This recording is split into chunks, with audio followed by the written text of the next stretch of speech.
Okay, so 18. This thing on your notes. 1864. Come on, Taylor, you're slack. What general?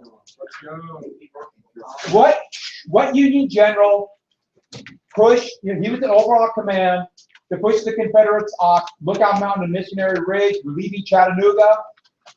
What Union general? Overall command. Grant. When Sheridan was in command of the unit going up, someone said it. Grant. Grant was in overall command. And what was the big battle that the Confederates won?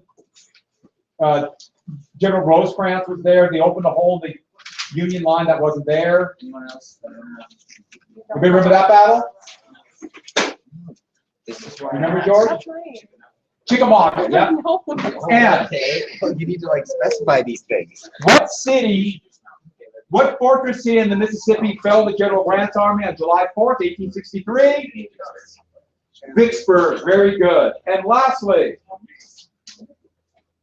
I got one more question. Now it's gone. Oh, what all-black regiment, except for white officers, took or attacked Battery Wagner? It failed, but it showed black soldiers can fight just like whites could.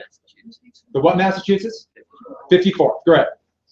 All right. So in your notes, write down 1864. As this would turn out, it was the key year. 1864. Lincoln finally made a move that he's been desperate to try to find a general who will fight.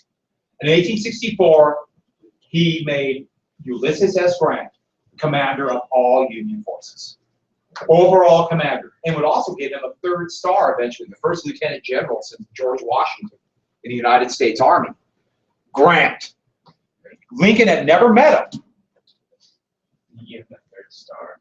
He eventually made him a lieutenant general. He was a major general, 2 stars. So they just weren't lieutenant. Yeah, they just didn't have them. So there were almost all the generals were major general, 2-star generals, or commanding generals. Just one would be given command. That's 1 star. A lot of them. Okay, so Grant, Lincoln had never met him. And he had been defending Grant, though, because Grant fought. Back in 1862, especially after Shiloh, all these people were saying, Grant's drunk, Grant's drunk. And Lincoln defended him with a statement. It could be apocryphal, but it sounds like something Lincoln might have said. Apocryphal means made up, but sounds good. Where they're saying he's a drunk, you can't have Grant. And Lincoln could have said, sounds good. Find out what brand of whiskey Grant drinks, and I'll buy a barrel for every officer. That man fights. Well, the rest of the generals seem to be too cautious. Grant's given command, and Grant's strategy is simple. Now it's very simple. Win, where's it at? Win, or at least make it appear like they're going to win by the election of 1864. The United States is going to do something unheard of. They're going to have an election that will include the head of state during the Civil War. Lincoln is going to have to go up for re-election and say, vote for me and win the war. Because everybody knows if somebody else is elected president other than Lincoln, that president is elected to end the war and the Confederacy wins. He's got to win it, or at least make it look like he's winning. And it's almost over. Therefore, what's the Confederate strategy? Yeah, hold out until the election of 1864. Survive.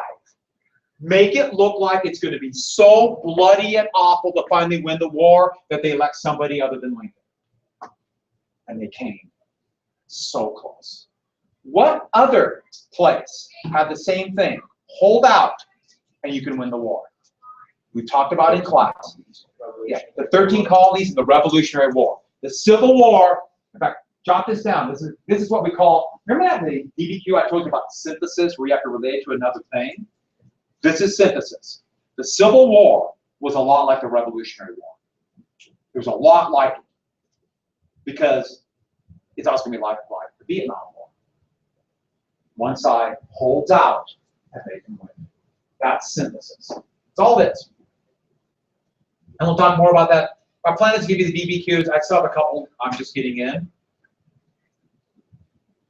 That's a great picture of Grant. He's having his photo taken. They took a picture of him having his portrait taken. And so this is at a photography studio, and this is something you normally never saw. See how it holds his head steady so it's not shaking, won't be blurry in the photo. But you don't see it. So like this. And whenever you see pictures of Grant, at least I always look at him, especially with that beard, makes him look like a big, burly man. He was actually a slight, pretty small guy. He was a great horseback rider who actually kind of looked funny walking. This is kind of ironic, he could not stand the sight of blood. Just could not stand it. Especially after what's going to happen, that seems very weird. When he would have, he always ate steaks, and they had to be burnt to a crisp. Had to be charcoal before he would eat them. I know. But, Grant was completely tone deaf. And the Army, especially back then, there was always marching bands and music all the time. And he couldn't know any songs at all. Well, in fact, he said he knew 2 songs. 2 songs. One song was Yankee Doodle. The other song wasn't. Okay, so, you get it? And so, you don't get it? He only knows one song, Yankee Doodle. And if it's not Yankee Doodle, he doesn't know any, he doesn't know what it is. Oh. His plan was basically this. The 2 main armies. Sherman all alone with about 80,000 men, Atlanta.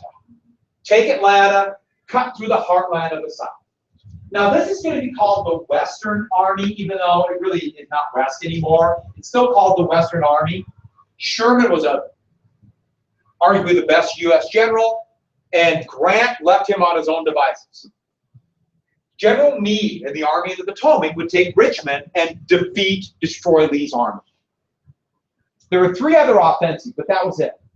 And Meade was a very good general, but Grant realized this is the most important campaign. So Grant actually rode, his headquarters went with Meade. And so a lot of times this will be Grant and Meade. Sometimes you just see it as Grant versus Lee. But in reality, Grant did the grand strategy and Meade did the day-to-day activities aligning the forces. It actually worked pretty well. Yes. About 110,000. With the draft, they're able to recoup some of their losses. I mean, it's hard to keep armies. So many men died of disease. So many men. How many did Sherman? Sherman had about 80. Just 80 men, that's all.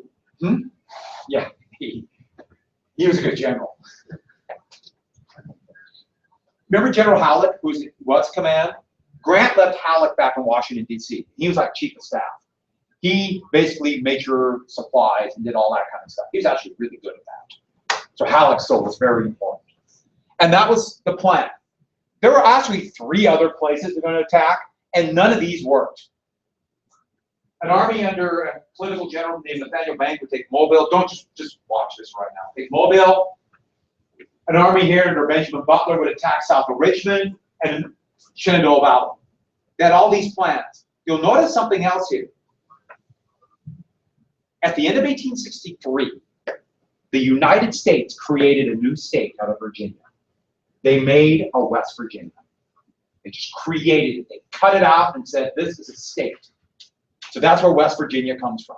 It was a wartime move. Think about it. 2 more pro-war senators. Lincoln's no dummy. He needed those electoral votes in that election. He needs them to win.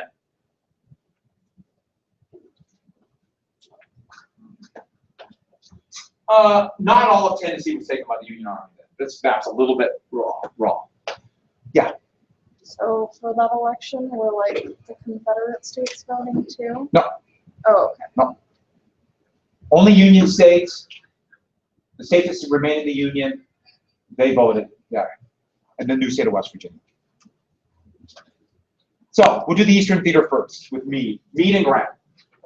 And this shows basically Northern Virginia. Remember that map I drew of Fredericksburg? Here was Chancellorsville, the Rappahannock and the Rapidian River. this big forest called the Wilderness. Well, during the spring rains, Meade was organizing his army up here. He had about 110,000 men. Lee had maybe 60, and they were literally scraping the bottom of the barrel. They lost so many men at Gettysburg and all these other battles. There were 16-year-olds now being drafted, and it's men as old as their 50s. They were just purely just running out of men. They had whole regiments of what they called stomach soldiers. They were invalids, meaning they were too ill. They had some kind of problem that could not go into normal battle. They stuck them in fortifications. A lot of them were they had some kind of stomach problem, or they'd been wounded in the stomach. They couldn't march anymore, but they could give them a gun and put them in a trench. That's how desperate the Confederates were. Well, the plan was simple. Let the spring rains run off, and then Meade is just going to march through the forest as quickly as possible, get to open ground, and fight the big battle. And as they're marching through the Wilderness, Lee counterattacks. Lee hits their flank. Even though Lee's outnumbered, he doesn't know what else to do, he attacks, because Lee always attacks. He is an aggressive general. And the battle will be called, it's a 3-day battle called the Wilderness, the 5th through the 8th. And this is one of the most confusing, bloody battle. Soldiers looking back say this is, in many ways, their worst battle. The ones who survive, this is the one that brings the most nightmares back. Cavalry charges back and forth, units got lost, stumbled across enemy units and firing from 5-10 feet away. Both sides nearly won a huge victory. At one spot, the Union Army almost broke through. Lee actually mounted a horse and was going to ride to the front to lead a counterattack by a regiment from Texas. And the Texans, a bunch of them actually had to pull Lee off the horse because they were worried if he would ride to the front, he would be killed. And they stopped a Union advance. The Confederates almost broke through a Union line and cut them in two and won a big victory. It's a confusing battle. And then the night of the 7th and 8th, the forest caught fire. And that night was the one they talk about. Thousands of wounded men were trapped in the forest. And they could hear them cry out, agony, terror, as the fire got closer and closer. And they found a few. Here's a makeshift stretcher. Some Union soldiers are bringing some men out. But hundreds would be caught and burned to death. And that's what they remember, just those screams of men on both sides. And they just couldn't find them. They couldn't go out because of the fire. When the battle ended on the 8th, it was another one of these bloody, nightmarish battles. Now, the casualties, before I told you, okay, just get the casualties to get an idea how bloody it is. Now, jot these down, because this is going to be shocking. At the Wilderness, the Union Army had almost 19,000 casualties, and the Confederates had 11,000. 19,000 and 11. And just quick jot down. Now look at that. Now for the numbers, who won?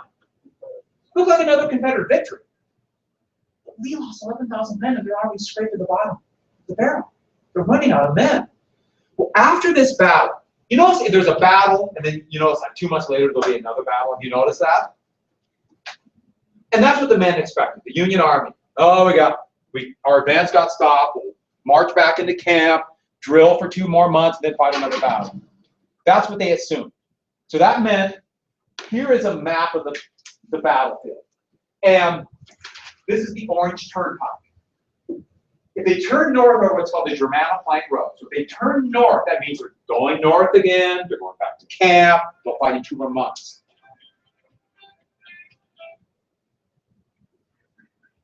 But if they turn right, and that means they go southeast, what does that mean they're going to do right away? Attack again, and thousands more will die. Turn it on!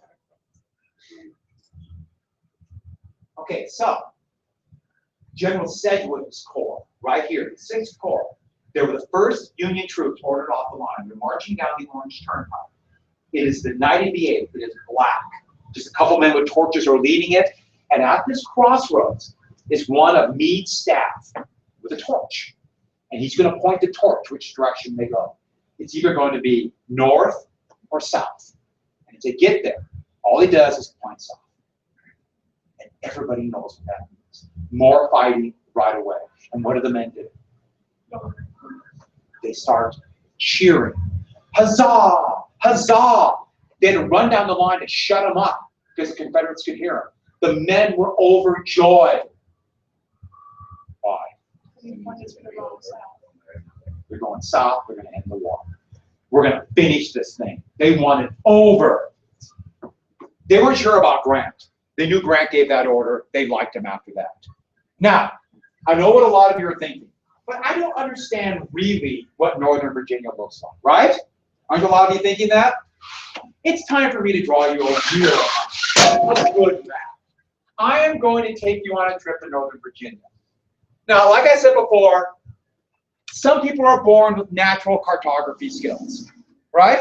I'm just born with it. If you can't do it, I'm sure you can do something. Are you ready? Let me draw you a map. It's going to be a good one.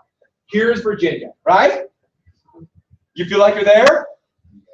Here's Richmond. Here's Washington, D.C. I know. It's uncanny how I did that. Now just imagine here, right here is the wilderness. So Lee advances, Grant and Meade advance, big battle. Now, the Union Army wants to get around the Confederate Army to try to outflank them. That's what they're doing here. They're trying to outflank them. They want to get to another road and outflank them. How does the Union Army have to get there? What do they have to do to get there?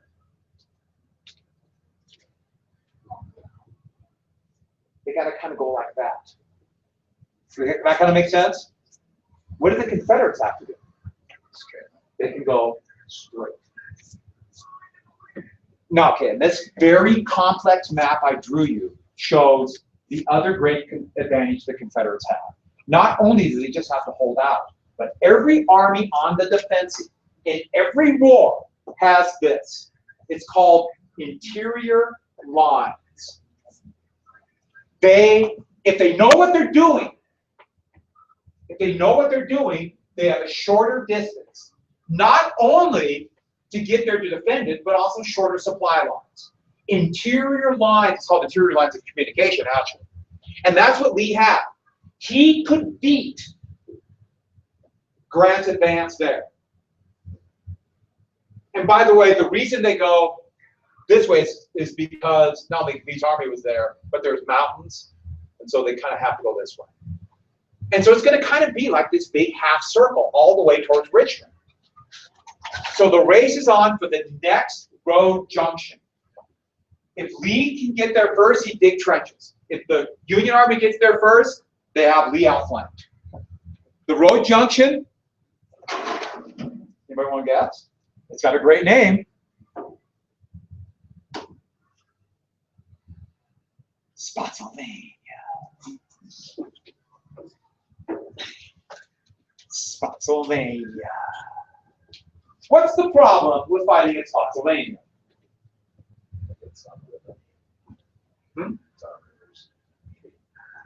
Blood-sucking vampires. Everywhere! Everywhere! Filled to the brim with them. Fighting at night? Tough. Actually, there are little creeks there. It is a problem. But it's heavily forested. So you're actually right. And what happened was, though, Lee got here first. And they dug trenches. They beat them by 6 hours. 6 hours.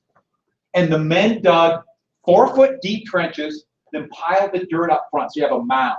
And then they took logs and braced them up. So it was a heavy fortification. When they got there on the 9th and the 10th, it's like, ooh. The first Union forces was that same corps that went to that crossroads under General Sedgwick. And this should give you an idea how bloody this battle is going to be at Spotsylvania. Actually, the 12th is the main day of fighting. There's actually 6 days of fighting, but 12th was the really bloody day. And the Confederate line was daunting. And General, there's Sedgwick right here. Sedgwick was not maybe the most brilliant general, but he's very competent. The men loved him. They called him Uncle John. Whenever they give anybody the avuncular, call someone uncle, that's called the avuncular, that means that they really like him. And Sedgwick was incredibly brave. So when he and his staff rode up, they were about 500 yards away from the Confederate lines. And Confederate snipers were taking pot shots. Now, these are black powder muskets. So if you have a black powder musket to go 500 yards, how do you have to aim the thing? Yeah, about like that. And so they're not very accurate. Bullets are hitting near him, and flecks of dirt are hitting up. Members of Sedgwick's staff are kind of ducking and hiding. And Sedgwick's just looking at him. He did not flinch at all.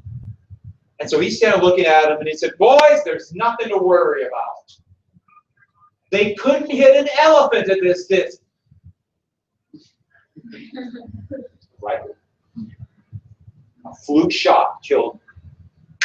That should give you just a bad indicator of what Spotsylvania is going to be like. He went down. And so with that, this is the West Point map. West Point has a pretty amazing atlas of all the battles. That shouldn't surprise you. It really are. They're pretty amazing maps. And this is what the Confederate line looked like. And you notice it has this big, they called it the angle, because there was a road junction right here. Right here, they're only about 50 yards apart. And on the 11th, the Corps commander there, General Burnside, remember him? When's dress-up day? 17. That's a Wednesday, right? What are we going to dress up as? We got 4 people. Raoul, John C., Fluoride, and Burnside. Very good. All right. And if you put effort in it, I will give you significant extra credit. If you don't put effort in it, I won't. Okay, so here's the Confederate trench line. Just imagine that's a trench line. The plan had always been they literally just lined up in lines and marched at them, and they were mowed down. They were mowed down at Fredericksburg. The Confederates were mowed down at Gettysburg. Well, a Union major commanded a regiment by the name of Emory Upton, who would actually become a very powerful lawyer after the war. Upton, who was not he was a lawyer who volunteered. He came up with a plan. Why don't we do this? Go right up to the edge of the forest, which is about 50 yards away. In fact, I'll take my regiment, about 400 men, and we'll line up in 2 columns this way, perpendicular. So 2 columns of 200 men. And they would creep right up to the forest. No preliminary bombardment, so the Confederates won't know. Quick blast of the bugle, and they come out of the forest charging full speed. 50 yards to the Confederate trench. All the men would just fix bayonets. Don't load their muskets. In fact, they'd be ordered, don't stop, don't fire, just run. So they have 2 guys in front, everyone else lined up behind, and go, yeah, full speed at the Confederate line. When they get there, I keep putting the pins in my pocket. When they get there, one side will go this way, that way around the trench, clear it out, reinforcements can pour through, and you got a hole in the trench. Burnside said, why not? So they jumped into the trench. Yeah, they went both ways. And so Upton told his men, and what did they have to find first? First bayonets. Yeah, 2 volunteers. Because every bullet, every rifle in the Confederate line is going to be aimed at what people? And you know what? There's always somebody. Oh, do it! Yeah! A lot of people volunteered. So they 2 nuts who are in front. Quick blast of the bugle, and they take off charging. Yeah! Full speed. Took the Confederates totally by surprise. The first 10 guys in both lines, they made it stop free. They didn't get hit at all. Just ran right through. And it worked. They got to the Confederate line, they turned and cleared out 100 feet of trenches like that. And they couldn't believe it. It worked. No one thought it would work, so there's no reinforcements. And so they pushed him back. But it got back to Meade. Meade said, let's try it here on the 12th. Upton was promoted to brigadier general, 1 star, given a brigade of 4,000 men. And this time, he'll have 4 columns of 1,000. Now they have to go over 100 yards of open ground. And this plan would be turn this way, and then these 2 lines just go straight. Get into the rear of the Confederate line and cause havoc. Same deal. And that's what they did on the 12th. And then 12,000 men under one of the best Union generals who was wounded. Remember at Cemetery Ridge that General Hancock who was wounded, and his friend was the Confederate General Armistead.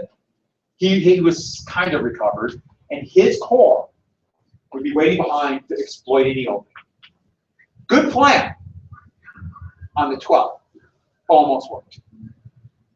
They charged, same deal. Broke through the forest, full speed. The first guys weren't hit at all. They got to the trenches, cleared 100 yards of trench. Men go storming through. All they need is Hancock. Where's he at? Lost. He got lost up here. It's really thick, heavy forest, and they just were wandering around. They could hear bullets. They could hear gunfire. They couldn't find it. True story. So by the time they got there, Lee once again, just like at Wilderness, led men to fill the gap. And then the fighting was on right here. Now, Meade ordered more troops in. The Confederates ordered more troops in. And this became known as the Bloody Angle. The Bloody Angle. Back and forth over this trench line. And there's a mound of dirt with wood. You can see the wood back behind this line. Back and forth it went. Union forces would climb over it, then they'd be pushed back. Confederates would go over. For 18 hours, they fought on this line. Horrific fighting. And pretty soon by evening, there were just mobs of men just kind of pushing. You could not miss. Men were at the front, and they were kind of ducking behind this mound. And guys would hand them loaded rifles, and they would fire over it, just like this. And they kind of slash their bayonet, throw the musket back, and grab another one. Men who were wounded were just knocked down. This is the both sides, but there were more Union soldiers. Wounded men were knocked down, trampled upon, just trying to crawl back or dead right there. Then it started to rain, and it dumped rain. Hundreds of men drowned in the mud as they were wounded. They couldn't get out of it. This went on for hours until finally Lee just kind of pulled back and dug another trench line. And the Union was left with this carnage. There were 1,000 men in that 100 yards of trench dead. 1,000 men just piled up. And hundreds wounded all, or thousands wounded all over. There was an oak tree right by the front line. Oak's hard wood, and it was cut in two by bullets, not cannon, bullets. Oak. Now, the oak tree, this is a bad picture of it, but it's at the Smithsonian Museum of American History. And I have a picture of it too. I'll pass it around. You can go there. It's really worth it. It's right near Sheridan's Horse. And if you look at this picture, there's gray specks in it. Those are musket balls. Those are mini balls, they're called. And that's the tree. And it just ripped apart. So I'll pass this around. Now, the first time I went there was pre-digital camera. And I just had a regular camera. And so, you know, you took a regular camera with film, took a picture, I had no idea, you just hope for the best. So I took a couple pictures. And it's a glass case, and I kind of the flash, I tried to get an angle so I could still get a picture. I must have had the wrong angle. So when I got the pictures developed, anybody want to guess what I had a picture of? Not only white light, and in the bottom, an image. An image of me. Taking a picture of an image of me. Some kind of little tiny thing. So when I went back, the next time I got that picture. I got it at home. I got to scan that. Because it's just a regular 4x6, you know. I got to scan that. It's pretty funny. It's just... But it's a remarkable how intense this fighting was. The next few days, basically both sides received reinforcements. At the end of the Battle of Spotsylvania, another 31,000 down. 18,000 were Union. 13,000 Confederate. Okay, like I said, it's not that you need to know the exact numbers, but I wanted you to jot this down to look at the numbers, to look at the bloodshed. Next, interior lines, we have another race.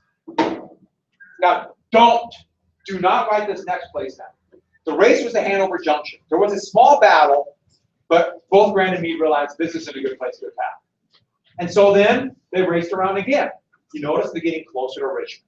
They're getting closer. The next place, and this one we have to get down, Cold Harbor. Cold Harbor. The Confederates beat Union cavalry by 3 hours.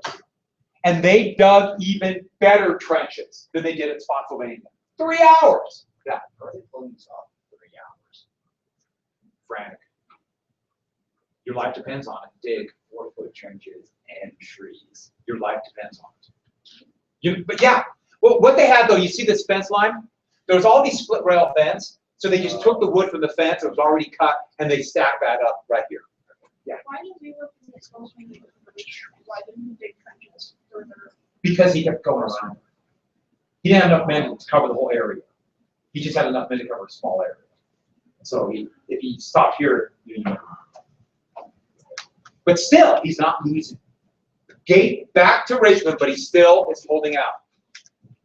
Now, if you look at the numbers, and another 6,000 went down to North Hannah, Grant's thinking they got to be out of men. One concerted push at Cold Harbor, I can win. They got reinforcements and under a corps by the name of Baldy, a corps under the command of a general by the name of Baldy Smith. The only reason I'm mentioning Baldy Smith is you don't need to know him. I just mentioned him again. But does anybody want to guess why he was nicknamed Baldy? Now I'm sorry. I'm going to tell you something, man. It usually happens to young men. He got bald at 16. I'm sorry. Sometimes it happens. I had a friend in high school who had a comb over at 18. He kind of had the comb over. He finally just accepted it. Sorry. I went bald at 12. It's a stapled on mule hair. I think it looks pretty good for a mule. All right, so. Yeah. So the plan was, with reinforcements and other troops that also fought at Spotsylvania, they would make a concerted attack here and defeat Lee once and for all.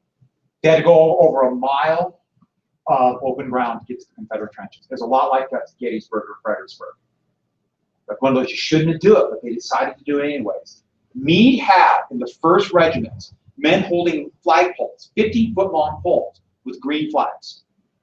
And the idea was if they broke through the Confederate trenches, they would wave these flags over the smoke. Meade would see it and order reinforcements. If they don't see the flag, pull back, it's not working. And so, the plan was to attack at noon on June 1st. What did they do that? Like that shot. Then someone would pick it up. That's what you did. And the men that night, especially the ones who had fought in the other battles, they looked at what they had to do, and they did something that, well, think about Spotsylvania and all those bodies that were just pushed down in the mud. They didn't know who they were. They were just piles of flesh. And the idea was, if I die, my parents won't know who I am or where I died. Just terrified. They took little pieces of paper, and they began to write down their name, their unit, their family, hometown, and pin it to the back of their uniform. So hopefully they'd be identified when they died. Pre-dogheads. Dogheads is a term for World War II. So that's what they did. I mean, they're all diary writers, and they wrote their final entries. I mean, they thought this is it. And so when they attacked at noon, they advanced long lines. They didn't do what Upton did. They did long lines and just marched at them again. And it was just like Fredericksburg or Gettysburg for the Confederates. They were just mowed down. Canister, bullets cut them down. In 20 minutes, 7,000 men went down.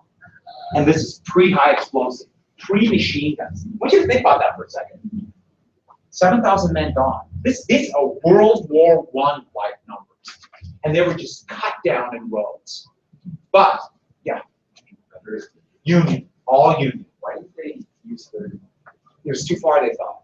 And they thought we just overwhelmed the numbers, a mass attack. But a member of Meade's staff said, I see the flags. I saw the flags. Because he wanted to give the credit to seeing them first, he lied. So what did Meade do? Ordered more men. Another 6,000 would go down before they finally cut off the attack. Almost 13,000 Union soldiers went down. 2,000 Confederates. Cold Harbor. God, what a battle. Awful. Lee held out again. The casualty numbers are outrageously high, aren't they? Look at the numbers we just had. How many are we looking at? How many men are we looking at? If you count the men who died of disease and the other small skirmishes, there's over 90,000 killed, wounded, or missing. 55,000 of them are Union. But what's happened to the Confederate armies?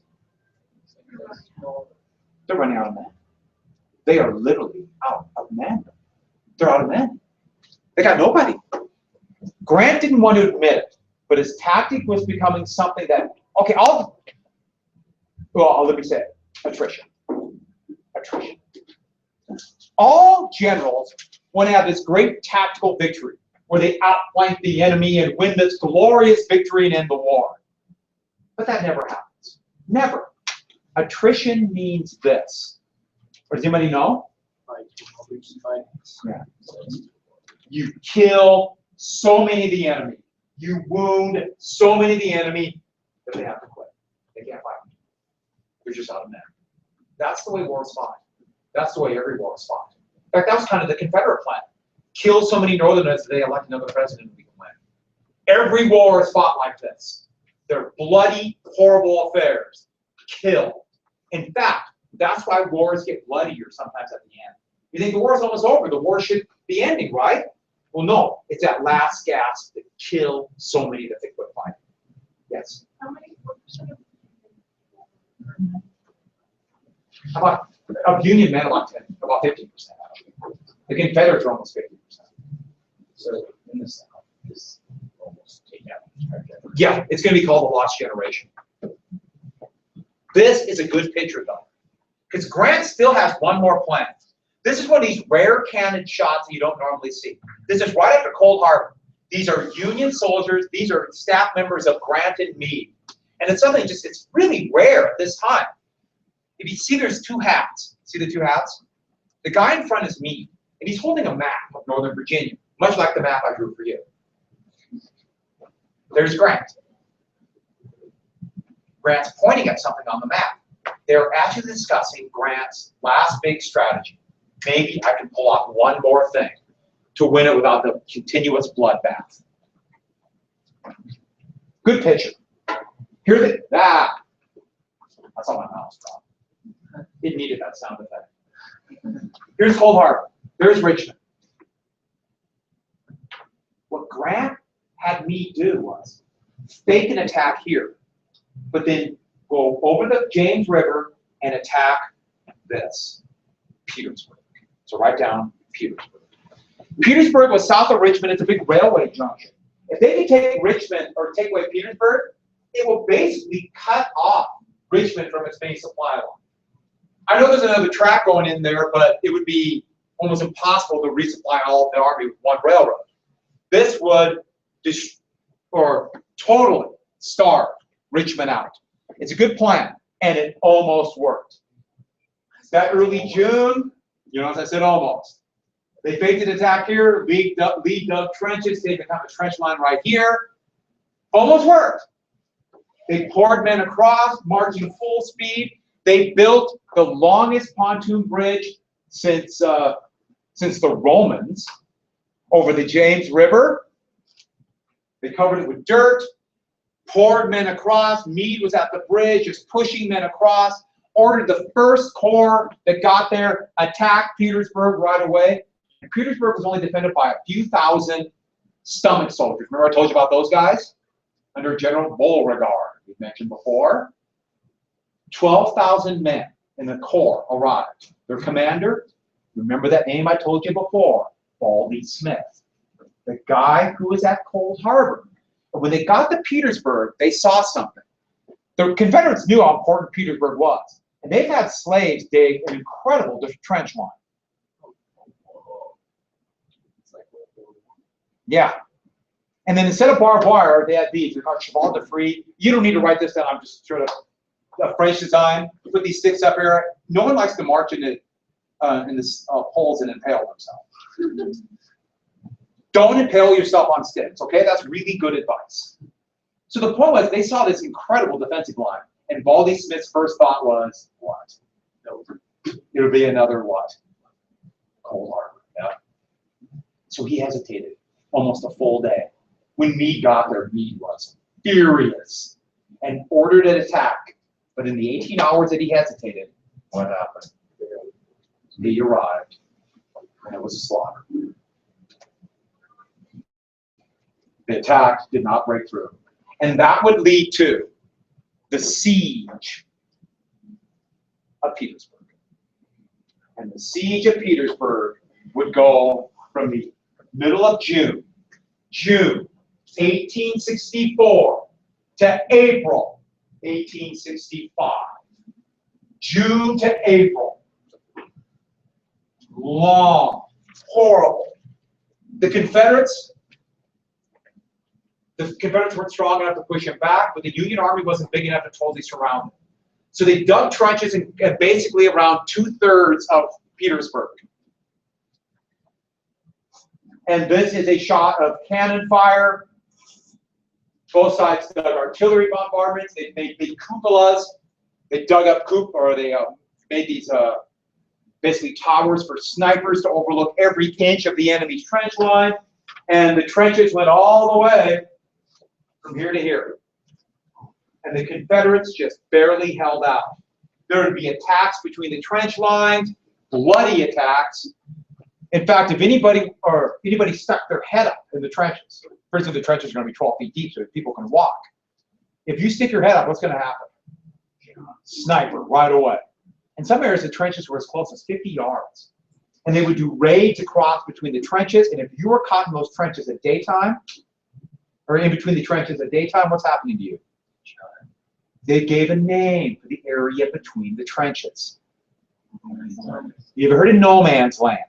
Most people think of World War I as no man's land. They were calling it Petersburg. That's no man's land. And it went on day after day. And think about life in a trench then. You stick your head up, you're shot. So what do? You just stay down in the trenches and you look up at the sky. Or you gamble. Or you just huddle. And if it rains, what happens? It floods. Where are the latrines, by the way? So every time it rains, those flood. There's dead and wounded bodies everywhere. There's dead horses everywhere. It's just horrible. Horrible, especially the Confederates. They're literally running out of food, but they're holding on. And so they would try anything to, find fun. And by the way, this is the trench line. They would put something over to, can you imagine how hot it would be in Virginia all summer? And it's just a trench where you can't move and no air circulating in it? Yeah. Why this whole time did they go down the New or Duggan fortifications when they still fought him? Why didn't they just figure that out and then just keep going? By then, if they kept going, they'd go further away from Richmond. So they didn't want to go further away from When they Richmond. attacked Lee, they move around again. They actually kind of tried to do that, but partially they had to get reinforcements and they didn't want to lose. But the army was exhausted and they didn't want to get further away from Richmond. So they were going to stick it out right there. They kept hoping they could go around and eventually surround them.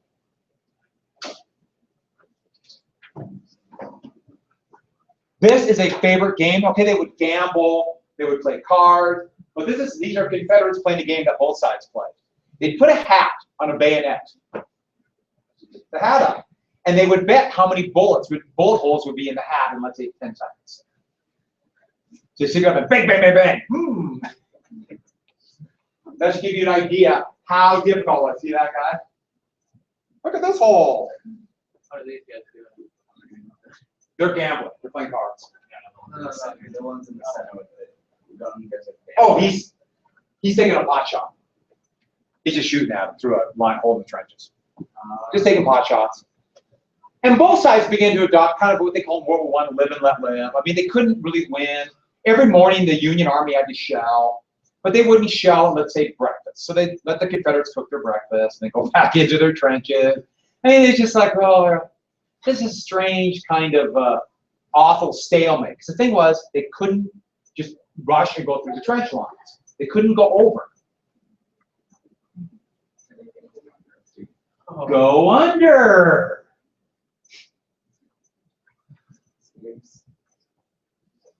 Okay, medieval Europe.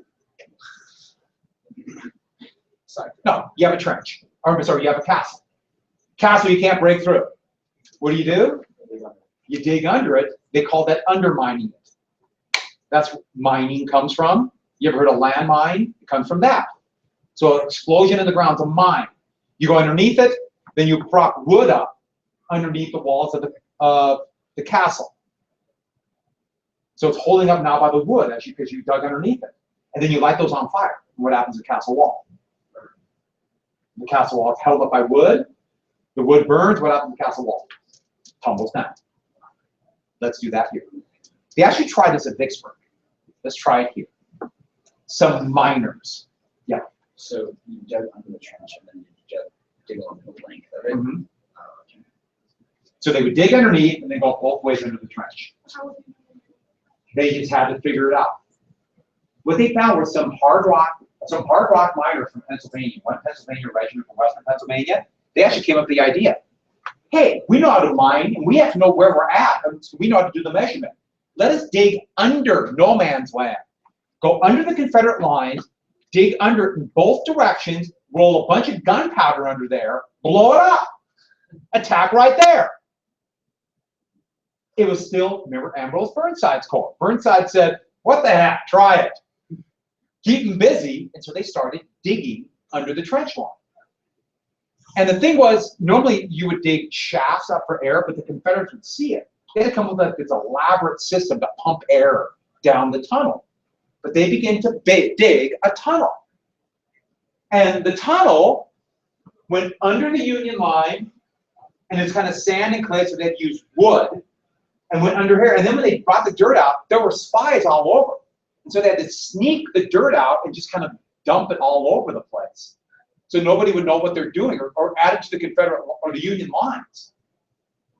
And they got closer and closer, dug here, went 50 feet in both directions, and tomorrow. Oh, that's me. Stuff happened. Let's move on. The war ended, Reconstruction. Would you like some homework? No. Let me ask again. Would you like some homework? No. Very clear answer here. This is democracy. Sure it is. We'll let you play that, Bailey. Everybody listen up. Real fast. You have to read chapter 17 in America by Tuesday. Tuesday. Yes.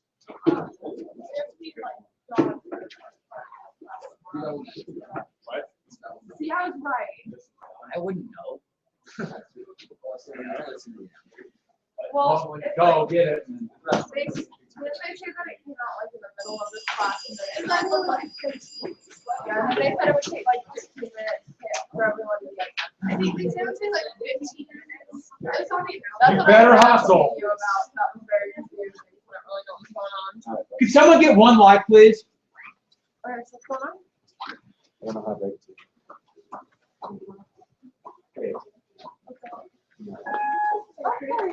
Excuse me, Number 6. staff, if you're interested in the May Butler Center Sunshine Fund raffle,